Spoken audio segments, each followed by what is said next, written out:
ருத்ராஜும் du Plessis Washington Sundar வந்திருக்காரு. கண்டிப்பா ஆக்சுவலா நம்ம ஒருவேளை அஸ்வினை எடுக்கலன்னா நம்ம சுந்தர் மேல ஆக்சுவலா பந்தயம் கட்டி இருக்கலாம். இன்னைக்கு அருமையா போட்டாருங்க டெஸ்ட் மேட்ச்ல.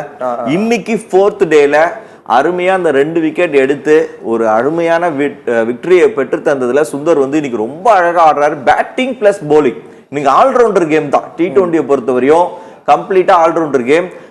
வாஷிங்டன் சுந்தர் கண்டிப்பா அன்சோல்டா இருக்கிறதுக்கு வாய்ப்பே இல்லை.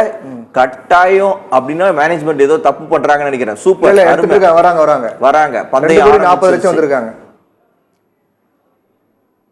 கண்டிப்பா ஏறிட்டே இருக்கு, இன்க்ரீஸ் ஆயிட்டே இருக்கு. இவர் கொஞ்சம் பெரிய அமௌண்ட்ல தான் போவார். ஏன்னா நல்ல ஃபார்ம்ல இருக்காரு வாஷிங்டன் சுந்தர். பாத்தீங்கன்னா நம்மளுக்கு லாஸ்ட் டெஸ்ட் சீரீஸ்லயும் நல்லா விளையாடி கொடுத்தாரு, நின்று ஸ்கோரும் அடிச்சு கொடுத்தாரு, போலிங்குமே சூப்பரா போட்டு கொடுத்தாரு. இப்போ அவரோட வேரியேஷன்ஸ் எல்லாமே கொஞ்சம் மாத்தி நல்ல போலிங் பெர்ஃபார்மன்ஸுமே அவர் நல்லா இன்க்ரீஸ் பண்ணி. லக்னோ இவங்களை பாக்குறாங்க அப்படின்னு சொன்னா நேத்து லக்னோக்கு ரிஷப் பந்த், டேவிட் மில்லர் இந்த மாதிரி ஃபாஸ்ட் பவுலர் ஆவேஸ் கான் இவங்கெல்லாம் போனதுக்கு அப்புறம் ஸ்பின்னர் இல்லை, ஒரு ஸ்ட்ராங்கான ஒரு ஸ்பின்னர் லக்னோல. ஸோ அதனால நம்ம ஸ்பின்னிங் ட்ராக்குக்கு அருமையா செயல்படக்கூடியவர் அப்படிங்கிறனாலையும் ஆல்ரவுண்டர், ஏன்னா இவரெல்லாம் ஆல்ரவுண்டர் கேட்டகரியில வரக்கூடியவர் அப்படிங்கிறனால இவரை கட்டாயம் லக்னோ எடுக்கலாம்.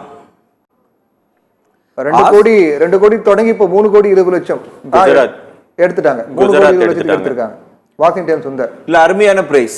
நம்ம தமிழ் பையனுக்கு, சென்னை பையனுக்கு, சென்னை சென்ட் பீட்ஸ்ல வளர்ந்த இந்த பையனுக்கு கட்டாயமா எந்த அணி எடுத்திருக்காங்க? குஜராத் எடுத்திருக்காங்க. குஜராத் சிங்கமா அவர் இந்த அடுத்த IPL கலக்க போறார். கண்டிப்பா அவர் ஷைன் பண்ணுவார். ஃபியூச்சர் இந்தியாவில் மிக முக்கியமான ஒரு ரோல் பிளே பண்ணக்கூடியவர் தான் வாஷிங்டன் சுந்தர். நம்ம கட்டாயம் நீங்க எழுதி வச்சுக்கலாம். ஒரு வெளிநாட்டு வீரர், இங்கிலாந்து